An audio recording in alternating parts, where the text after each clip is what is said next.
I will fix the economic crisis confronting our country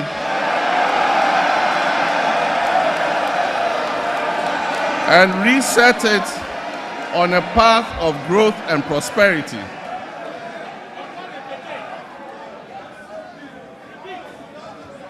That I will fix the economic crisis confronting our country and reset it on a path of growth and prosperity. My government, working with you and every Ghanaian, will solve the challenges because we have developed the plan with our people's support. When I decided to run for president again, I did so because of what I knew about the state of our country. I was aware that huge problems awaited me upon assumption of office, but nothing could prepare anyone for the reality of the depths to which our economy and our governance had sunk. Our elders say that a frog's true length can be ascertained only after it has died. Apotrowa ni ehun ne tenten.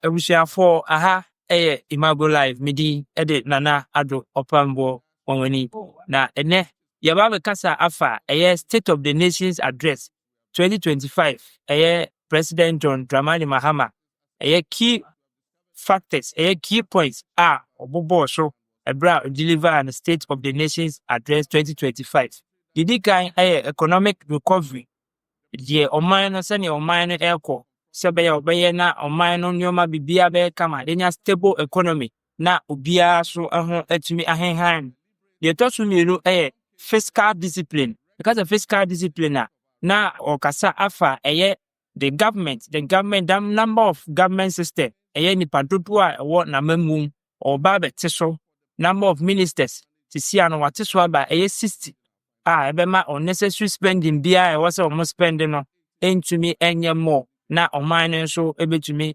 ahehan no na bibia aye kama ye to so biem debt management eka ewo ho ankran ne public services eka oman di omo oni omo be negotiation edi nkita ho na kwan a omo befa so atua na bibia aye kama afi so de edi ho job creation obebie enyuma na afi youth mmabuno no enso etumi anya adwuma aye na oman so afa ne ntuma pan frasa se oman bia ni na so youth mabuno no omo ene eman no edache na ebusia ensem no de ensem bebre ana Y0U John Dramani Mahama ebobo so na mpanyifo se kakun yejeni kokuo num ana ochiame oni masenka ose nana kwasuma o nti yenko na yenkotie ensem ahodo a obobo so 2025 State of the Nations Address. This, of which 9.7 billion is due to be paid at the end of September 2025. In 2023-2024 crop season, Cocoa Board was unable to supply 333,767 metric tons of cocoa, which it had sold at $2,600 per ton.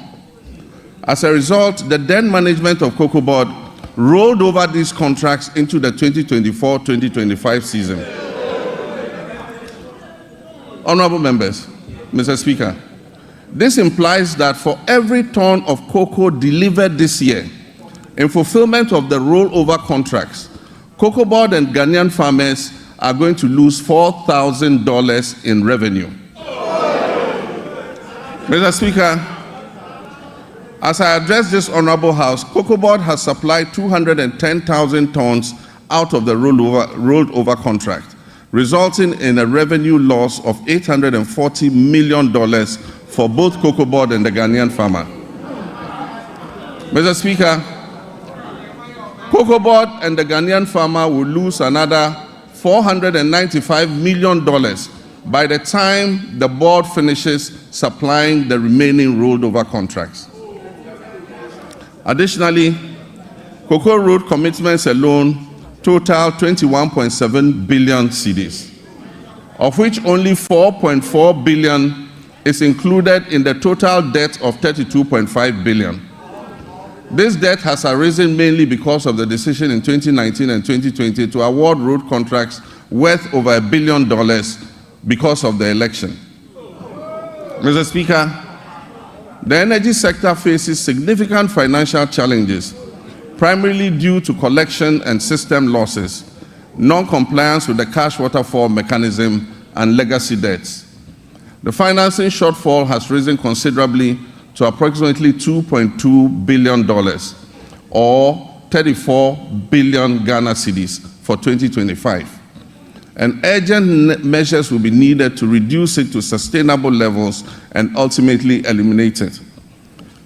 The financial sector continues to struggle despite the reportedly spending of 29.9 billion on the financial sector cleanup exercise up to date.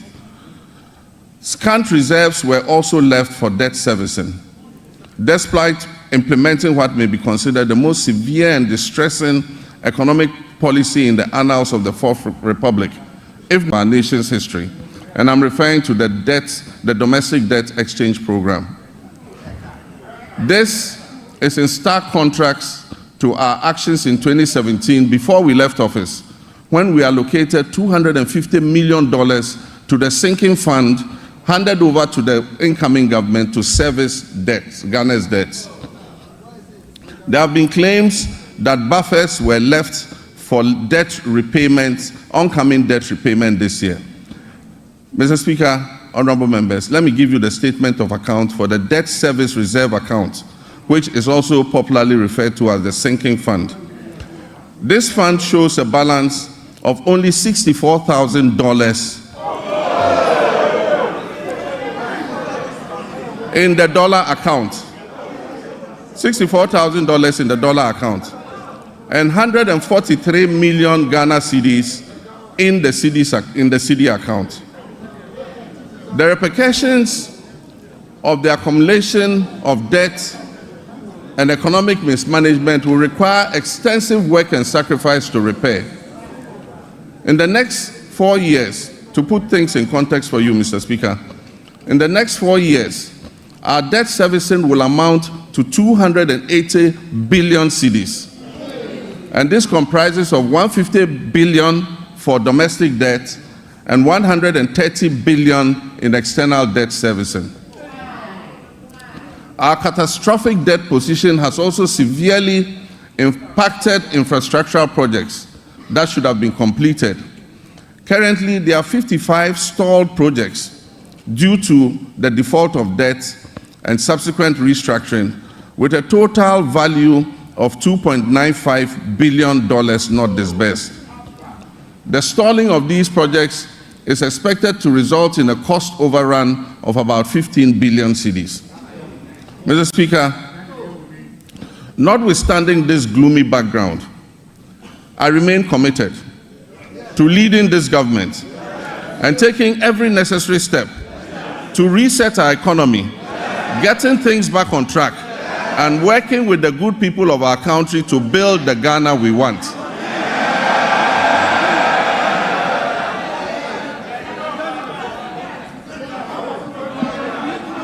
Mr. Speaker, we are doubling our efforts to complete all outstanding structural reforms.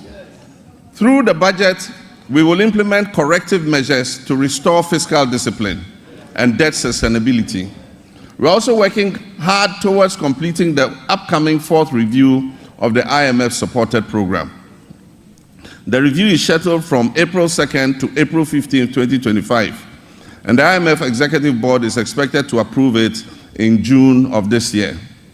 As we have done previously, we're also building buffers in the sinking fund and adopting prudent debt management practices to ensure prompt repayment of upcoming domestic and external debt maturities.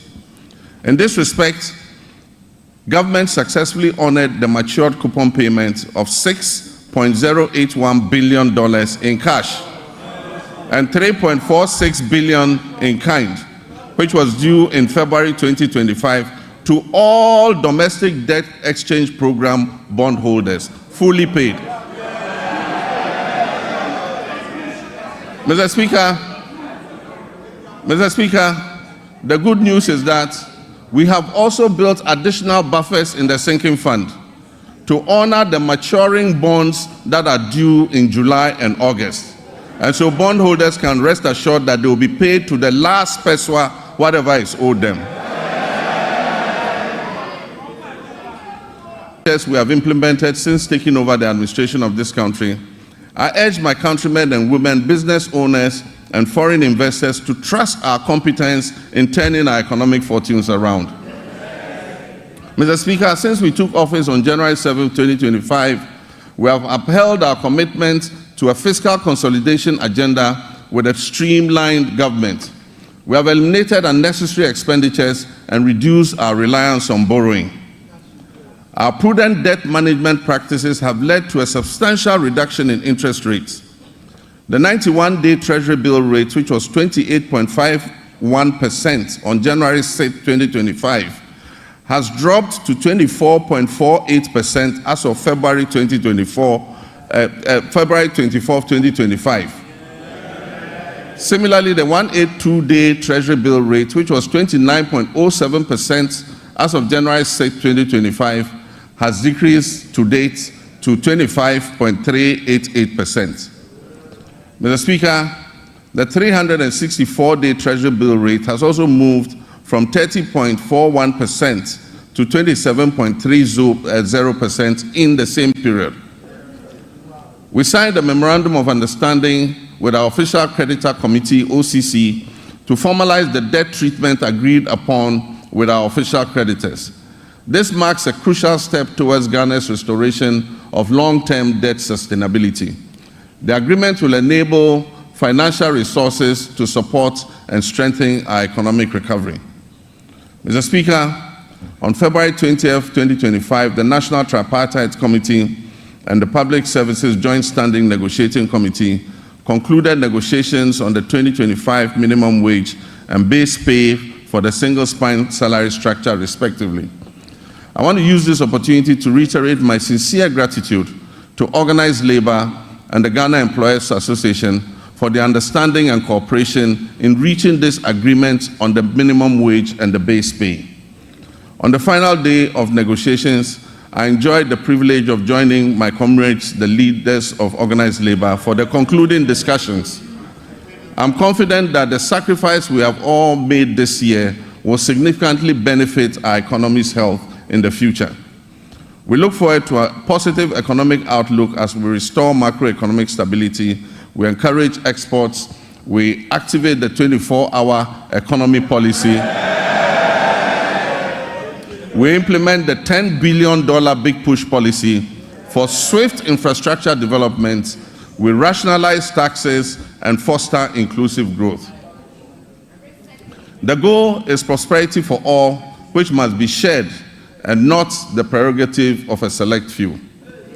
Mr. Speaker, in fulfillment of our 120-day social contract with the Ghanaian people, we have put in place the Planning Committee to host the National Economic Dialogue.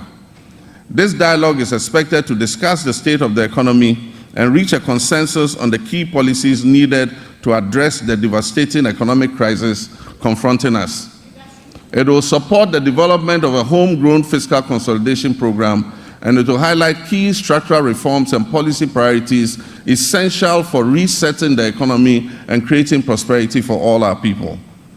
I believe there's absolute wisdom in what our elders say, that two heads are better than one. Tikro and Kwejina. Consultation and consensus building have always proven to be better than unilateral decision making.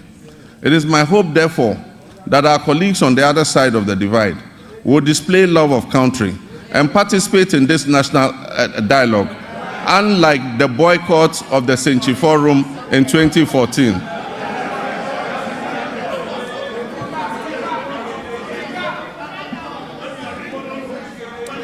I humbly choose a different path of accommodation and cooperation with all stakeholders. We will continuously engage on important issues so that together, as a nation, we can reset our country and focus on sustainable development.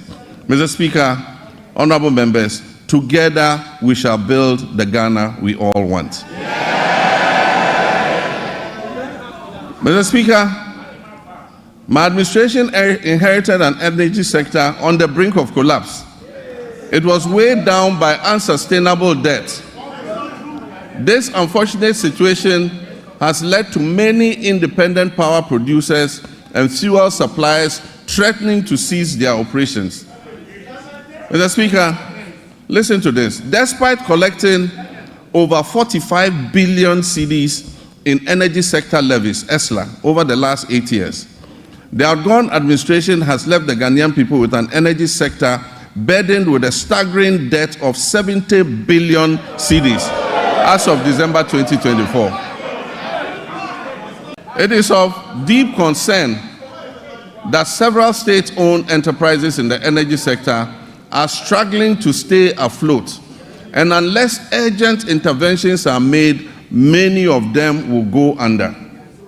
Financial distress in the energy sector remains a significant obstacle to delivering consistent and affordable electricity to Ghanaians, and it poses an existential threat to our economy in general. Compounding these challenges, critical maintenance activities such as the scheduled pigging of the West African gas pipeline, Y0U, were postponed from 2024 to 2025 without sufficient contingency measures for alternative fuel supply. As a result, my administration has had to swiftly mobilize resources to secure emergency fuel supplies to ensure that electricity generation continues despite the closure of the West African gas pipeline. I've been informed that the pigging exercise will be completed in the first week of March, and once again, additional gas will flow from Nigeria. We are anticipating a marked improvement in the power situation once this begins. While the current state of our energy sector poses grave concerns, we must remain resolute in our commitment to restoring stability. I've directed the Minister for Energy and Green Transitions to implement far-reaching reforms, including enforcing a single revenue collection account, strictly adhering to the cash waterfall mechanism, and eliminating all wasteful expenditures by the state utility. Mr. Minister, Mr. President, Mr. Speaker, following my directive, Mr. Speaker, following my directive, the Minister has set up an advisory committee to guide the participation of the private sector in metering and billing in order to improve efficiency in revenue collection and also reduce the high commercial and technical losses that are threatening to drown the state-owned utility company. A pilot partnership between ECG and Enclave Power has proved highly successful and provides us with a workable framework. ECG provides bulk supply of power to Enclave Power Limited. This is an organization in Ghana. Enclave Power provides meters and bills to all companies operating in the free zones enclave, with 99% revenue collection and nearly 100% uptime in power supply. This is being done here in Ghana. We can use it to cover the rest of the nation to ensure that we get revenue compliance and be able to bring down tariffs for our people. Mr. Speaker, I'm still getting used to being president, that's why I said Mr. President. Mr. Speaker, reduction in commercial and technical losses will lead to affordable tariffs for everyone and will bring relief to all users of electric power. We also aim in the medium term to achieve 100% gas utilization for power production and to eliminate completely the use of crude oil and fossil fuels. This will save Ghana hundreds of millions of dollars spent on the importation of. We will establish STEM and TVET schools in underserved and peri-urban communities. We will provide scholarships to brilliant but needy students in deprived communities, especially for study in law, medicine, and engineering. We will support Islamic colleges of education with infrastructure and logistics, and will enroll youth in Zongo and deprived urban communities in the National Apprentice Program and offer free technical and vocational training. Mr. Speaker, it is important to continue to retain and motivate our teachers in all schools, especially in the rural areas. Government will begin plans for the implementation of the 20% allowance for teachers who agree to serve in rural schools. District assemblies are going to be involved in this scheme to ensure that the teachers are present and teaching in the schools that are selected. This scheme will reward such teachers for their sacrifices and ensure quality education nationwide, not only in urban centers. Mr. Speaker, as part of our Teacher Dabre initiative, the construction of teacher accommodation units to improve welfare and attract teachers to rural areas will commence this year. Mr. Speaker, no new school will be built in this country without teachers' accommodation. Mr. Speaker, honorable members, once again for emphasis and for the record, I, John Dramani Mahama, President of the Republic of Ghana, will not cancel the free SHS program.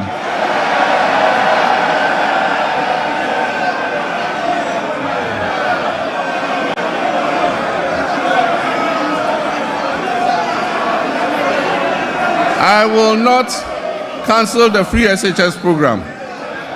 I am determined to make it better by improving its implementation. And also, for the record, students who have benefited from the free SHS since its inception are about 3.4 million.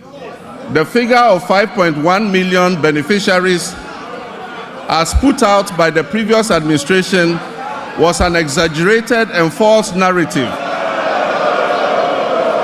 calculated to achieve political credit. Mr. Speaker, while the free SHS program has improved access, the implementation of the program leaves much to be desired. The outcomes of the ongoing National Education Forum will guide our reform efforts in this sector. Mr. Speaker, in line with our promise, the Minister for Education has announced the restoration of Parent-Teacher Associations, PTAs, in the running of schools. It is important for parents and communities to participate in the administration of their schools.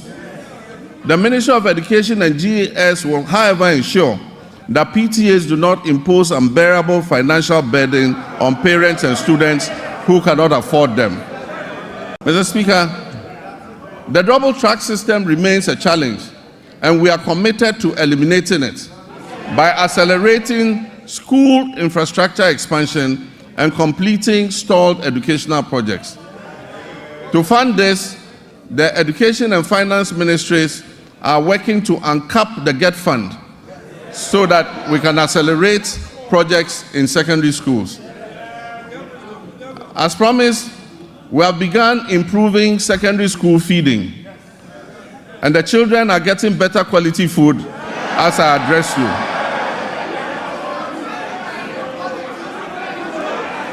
Mr. Speaker, efforts to decentralize school feeding and food management include strengthening procurement and store management records capacity. Once completed, food procurement and management will be fully handed over to the secondary schools to do their own food procurement. Mr. Speaker, science, technology, engineering, and mathematics are central to national development, STEM. We will therefore expand STEM programs at all levels to equip all students for the global economy. We don't believe in building single standalone STEM schools. We believe that STEM must be part of the curriculum of every secondary school. Mr. Speaker, regional TVET centers of excellence will be established to provide practical skills. Every region will get a TVET center of excellence to expand technical and vocational education training. Mr. Speaker, honorable members, Ghana has consistently missed its gross tertiary enrollment targets with a rate below 22%, far from the 40% goal that has been set by 2030. Despite over 460,000 secondary graduates coming out annually, 55% qualify for tertiary education, and only 35%, 161,000 of the 460,000 enroll in tertiary education, leaving over 300,000 without access. To address this, government is introducing a no-fee stress policy to eliminate tertiary admission fees, which currently serve as a barrier to higher education for some students. This will be supported by an enhanced student loan scheme, which is called the Student Loan Plus. The no-fee policy will also cover all persons with disabilities. And for emphasis, persons with disabilities will pay no fees for tertiary education throughout their study. And so PWDs who gain admission to tertiary institutions will pay no fees. Additionally, TVET enrollment will be increased from 11% to 20% to boost employment. Mr. Speaker, rising enrollment has strained university infrastructure, causing overcrowding and inadequate accommodation. We are determined to expand access, improve quality, and align tertiary education with national goals, particularly in STEM. Feasibility studies for new public universities or campuses of existing universities to be established in the 6 new regions will commence this year. Seed funding for these projects will come from the GET Fund in order to enhance access. Government will this year engage with the existing public universities to identify suitable sites on their campuses, acquired lands, for the implementation of the private sector participation in the provision of hostels project. This is a partnership between government, the universities, and private investors to expand hostel capacity on their campuses. This will allow more students to be accommodated on the campuses to allow for a better learning environment. Mr. Speaker, academic freedom will be upheld. We will not interfere in the administration of our tertiary universities. And our hope is that the institutions will ensure good governance in their administrative practices. Mr. Speaker, next, our health sector faces significant challenges that jeopardize the very foundation of affordable health care. The Ministry of Health has a total liability of nearly 15 billion cedis, when co-financing obligations, judgment debts, and payments to clear medical commodities at the ports are all put together. The last major hospital equipment replacement program was undertaken in 2014 when I was president. Since then, most hospital equipment in the Ghana Health Service facilities have deteriorated or broken down. Mr. Speaker, the Agenda 111 program, which was started as a knee-jerk reaction during the COVID-19 pandemic, when the Ghanaian public had begun to appreciate the significant investments that the previous NDC administration had made in healthcare facilities, and began to lament the many hospital projects that had stalled under the previous administration, a promise was made to build 111 hospitals. Mr. Speaker, I'm sad to note that there is no dedicated funding source for such a gargantuan project. There is no dedicated funding source for this gargantuan project. Mr. Speaker, for the record, as I speak, not a single Agenda 111 hospital is operational. In any part of Ghana, I challenge you, not one is operational. Mr. Speaker, and it is worth disclosing, that $400 million has already been disbursed under the Agenda 111 project. Mr. Speaker, at a rate of approximately $80 million per hospital, this $400 million spent could have completed and made operational at least 22 of those hospitals. Mr. Speaker,